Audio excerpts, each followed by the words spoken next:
The sun hammered down on the back of his neck. It felt exactly like the Sahara. The heat was a physical weight, pressing into his shoulders, drying out his throat until it felt like sandpaper. He wiped sweat from his brow, his hand stained with dirt. But when he looked down, the ground wasn't the shifting gold sand of Tunisia. It was dark, rich earth. And he wasn't holding a Mauser rifle. He was holding a sack of white, fluffy cotton. Carl straightened up and looked at the horizon. It stretched on forever, broken only by a few wooden fences and the distant hum of a tractor. A man in a cowboy hat rode a horse along the perimeter, a shotgun resting casually across his saddle. Just months ago, Carl was a panzer grenadier in Rommel's elite Afrika Korps. He was the tip of the spear. Now he was a farmhand in the middle of Texas. The irony was bitter enough to taste. This is the story of how the desert wolves ended up in the American heartland. It was May 1943. The war in North Africa had collapsed. The Allies had squeezed the German forces into a corner in Tunisia. When the surrender finally came, it wasn't a trickle.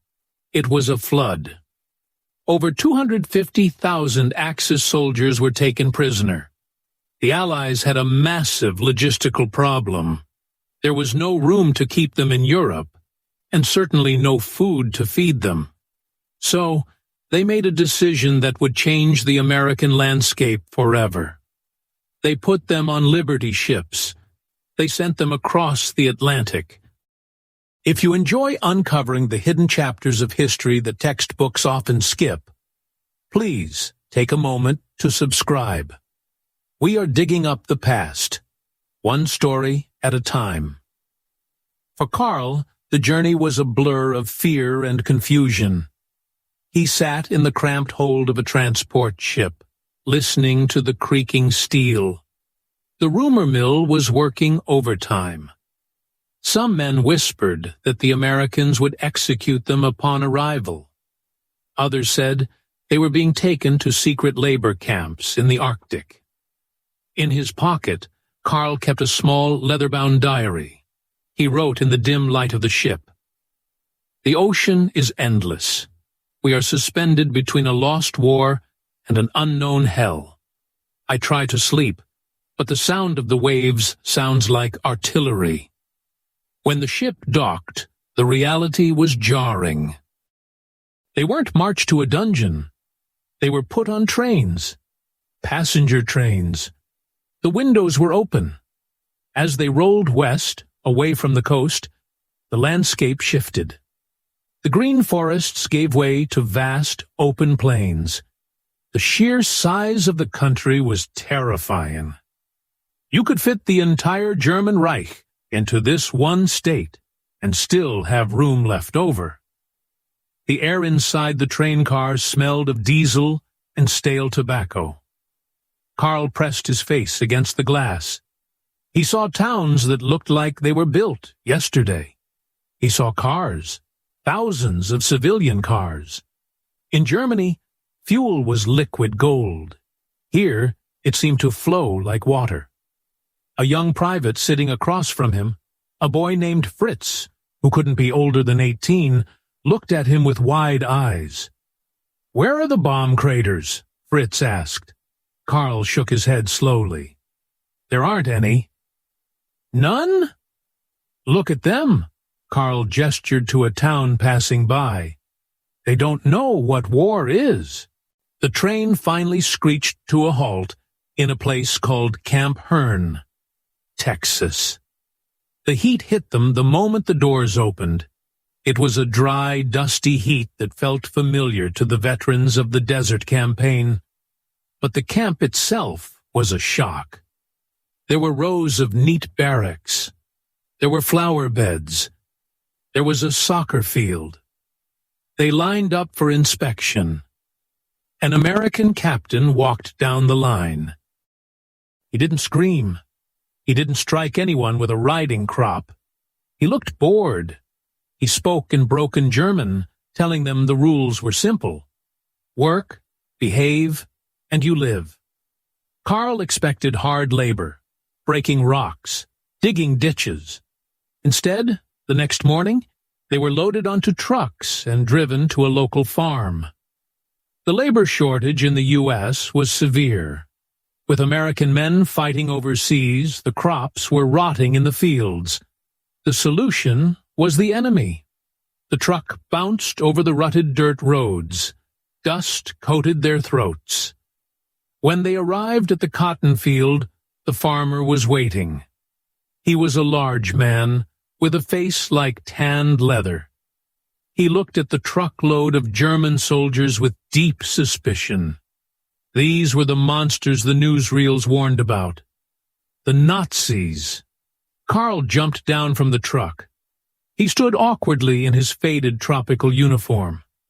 The Afrika Korps emblem was still visible on his sleeve. The farmer pointed to the rows of cotton. "Pick," the farmer said. He didn't need to speak German. The gesture was universal. Karl reached for the first boll of cotton. The thorns scratched his fingers. He pulled the white fluff free and stuffed it into his sack. It was tedious work. It hurt your back. It hurt your hands. But it wasn't war. There were no mortars falling, no snipers, just the relentless Texas sun. "This is ridiculous," a voice hissed beside him. It was Muller, a sergeant from his old platoon. Muller was a hardliner, a true believer. Even here, thousands of miles from Berlin, he kept his boots polished and his ideology rigid. "We are soldiers," Muller muttered, ripping a cotton plant from the ground. "Not peasants." "We are alive," Karl replied quietly, not looking up. "For now. You think this comfort comes without a price? They are trying to make us soft, to make us forget." Karl didn't answer. He focused on the rhythm. Reach, pull, bag, reach, pull, bag. By midday, the heat was ferocious. The water truck arrived. The guards allowed them a break. Karl sat in the shade of the truck, drinking from a tin cup. The water was lukewarm, but it was sweet. He watched the farmer walking the rows, checking the crop. The man stopped near them. He pulled a pack of cigarettes from his pocket, lit one, and then, surprisingly, held the pack out toward Karl. Karl froze. He looked at the guard. The guard shrugged. Karl slowly reached out and took a cigarette. "Thanks," Karl said in English. He had learned a little in school, a lifetime ago. The farmer raised an eyebrow. "You speak English?" "A little." "You boys represent the master race, huh?" The farmer spat on the ground. "You pick cotton just like anyone else." It wasn't an insult. It was just a fact. In the cotton field, rank didn't matter. Ideology didn't matter. Only the weight of the sack at the end of the day. Weeks turned into months. The routine settled in. But inside the camp, a different war was brewing. The Americans followed the Geneva Convention to the letter. They didn't interfere with the internal discipline of the prisoners. This was a mistake. At night, the barracks belonged to the hardliners. Men like Mueller organized honor courts. They monitored the mail. They listened to conversations. If a prisoner was seen being too friendly with the Americans, or if they spoke against the Reich, they were marked. Karl lay in his bunk, staring at the wooden ceiling. He could hear whispering in the corner. He wrote in his diary under the cover of his blanket, "The wire fence keeps the Americans out, but it locks us in with the madness we tried to leave behind. Last night, they beat a boy from the 10th Division. His crime was reading an American newspaper. One afternoon, The tension snapped. It was harvest time for the corn. The work was faster, more frantic. The sky turned a bruised purple. A storm was coming. A Texas thunderstorm, violent and sudden. The farmer was shouting, trying to get the crop in before the hail could destroy it. Carl was working fast, sweat stinging his eyes. Muller was nearby, working slow on purpose. Sabotage by laziness. "Move it!" the farmer yelled, pointing at the threatening sky. Muller threw his corn stalk down. "I do not take orders from a civilian." The farmer stepped forward, his face red. "You'll do what I tell you, or you'll don't eat."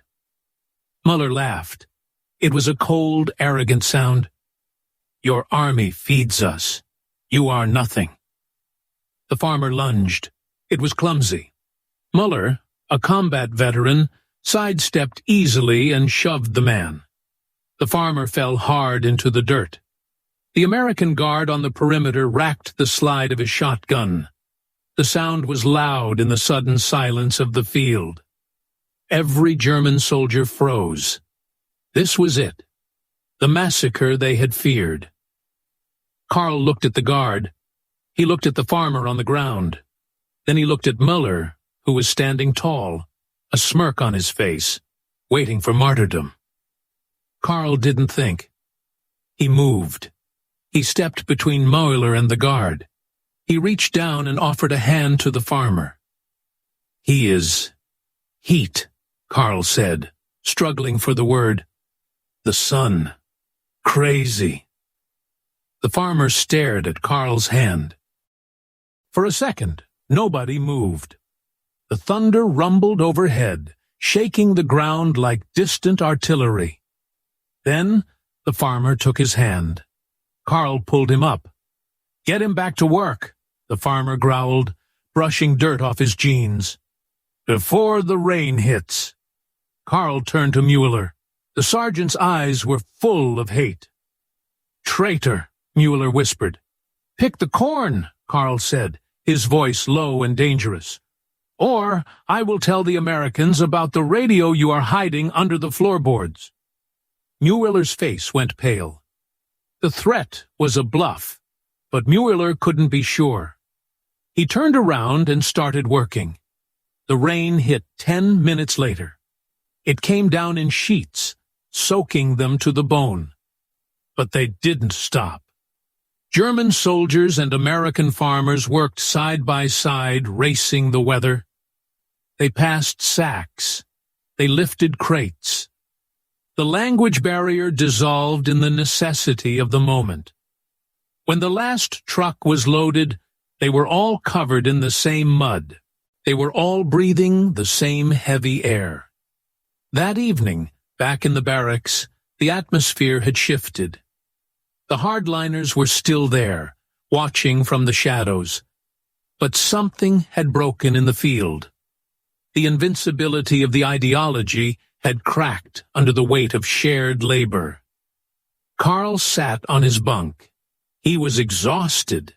His muscles screamed, but he felt a strange sense of peace.